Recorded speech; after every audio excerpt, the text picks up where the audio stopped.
Fuck a duck. I am rusty, dude.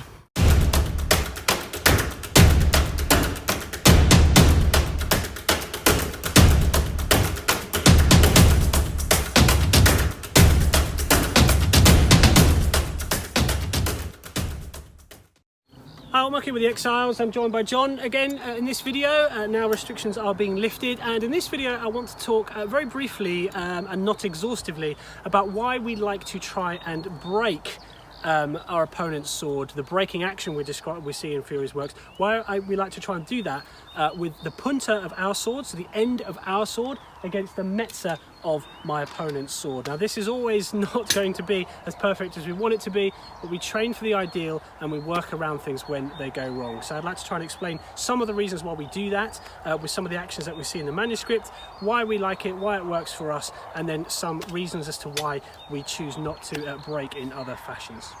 Just to be absolutely clear, this on this weapon is mezza spada, okay, right in the middle. So this breaking action can happen at this point forward. So sometimes it will be here, sometimes it will be here, okay? I'm looking for anything mezza spada forward, okay? Because obviously sometimes he may lean a bit further in, he may step a bit quicker than I was expecting, and so on and so forth. So we generally aim against cuts, especially when we're right shoulder to right shoulder. We aim to break with our punta against their mezza spada. So if I show you this controlled but at some speed, obviously we don't have masks on, so we've got to be super careful. But what we're basically aiming for is a snapping action. What we're told in the manuscript is that you're breaking their weapon to ground. Now this is much easier to visualize with a thrust, and we'll cover that in a moment. If John sticks his sword out, okay, as if halfway through his cutting motion, what I'm aiming for, timing wise and distance wise, is to hit here. Okay, I'm looking to hit the middle of his weapon, which we're told you raise your arms high and you aim to strike at their mezza spada. That's what we're told. I'm aiming to hit it with the part of my sword that's moving the quickest. Here. Yeah, which gives me a good snapping action, beats him to ground. Okay. Let's talk about some of the reasons why we choose not to break in other ways, okay? Because there's been some discussion around this in the last couple of weeks, and I just want to clarify. So, if I'm aiming for punta to punta, what I'll get is sometimes a bit of a displacement, but quite often John can recover. So if we do that and he just tries to recover, yeah, he can make the turn very quickly. He can recover very quickly, and even if I hit it really hard, it's very hard for me to put it to ground. Yeah? And I'm not going to go too much harder than that without safety gear on. Yeah, but it's very hard for me to put it to ground. If I aim mezza to mezza, it's okay, but what we tend to find is because I'm not getting the snap of the action, I'm not hitting with the part of my weapon that's moving the quickest, we end up in a very strange kind of incrusada. And because John is advancing, he knows what he's doing, he also knows to cut around or to step in to stretto with pommels to the face. So if I'm here, look, he knows straight away. I've basically just given him the entry into stretto, okay?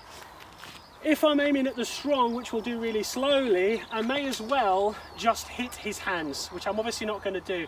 But the risk of aiming for the strong is that I'm not dealing with the weapon. So if I'm ever going to do that, we'll do it slowly. I'm going to come offline. I'm going to come offline and do it, okay? Which is not the same. It's not the play we're after. I'm not doing what Fiore tells me to do, breaking the weapon to ground. It's all distance driven, okay? If I'm right out here and I'm counter cutting, I'm probably going to get the punta, which means I was too far away to do it. If I'm at the right distance, I'm going to get punta to mezza. If I'm a little bit closer, I'm going to get mezza to mezza. And if I'm closer still, I'm going to get possibly hands, but I'm going to get no control, no break, and I'm probably going to get hit.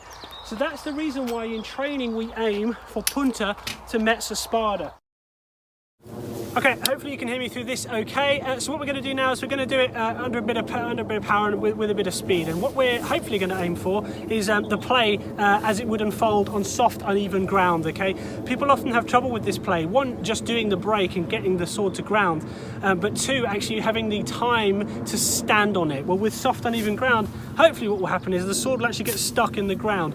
This helps us out. It's not a fundamental requirement, but it does help us out with the play, okay? So we'll try and get that going. Okay.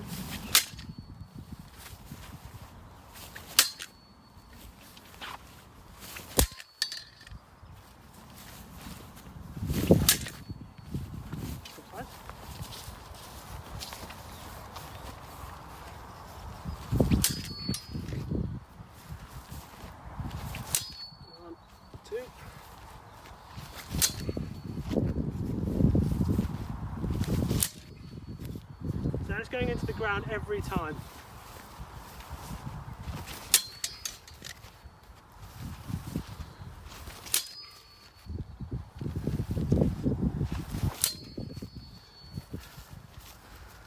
That's the play. Let's talk about it from a thrusting perspective. So, the play we're given is to put the weapon to ground, because swap sides, is to put the weapon to ground, and the follow-on play is to stand on it. Let's do the first play first, from a thrust.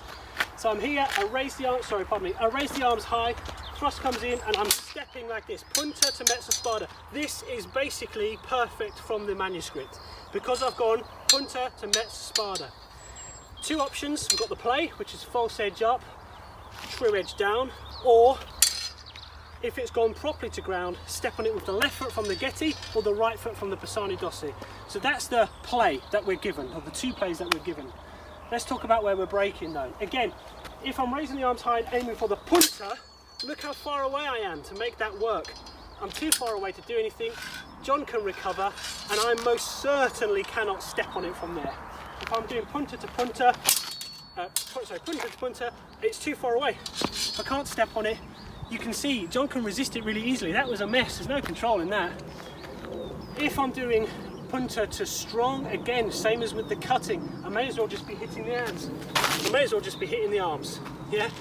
It's silly. If I'm trying to stay linear, I'm at risk very slowly. There's no mechanical way of doing that, of aiming punta to strong, without having a massive risk to myself. I'm not controlling the weapon, I'm not managing distance. Thus, we go punta to mezza spada, okay? Now if we do that from a low thrust, a little bit quicker here, look, perfect, there we go, stand on it, do our plays, whatever. If we come this way on, so raise the arms high, thrust comes in, bosh, look, play, play. So that's the reason why, in an ideal world, we break against their mezza with my punta. And we don't have to overcomplicate it either, because when I'm doing the break, I'm aiming to get maximum displacement of their weapon, but sometimes, if I'm not doing the step on, a little displacement of mine, which will give me the centre line as well. So I'm here, watch, look, point on, no problem, okay? So hopefully that explains our position, why in an ideal world we break punta to mezza spada. Thanks for watching, thanks to John, and until the next one.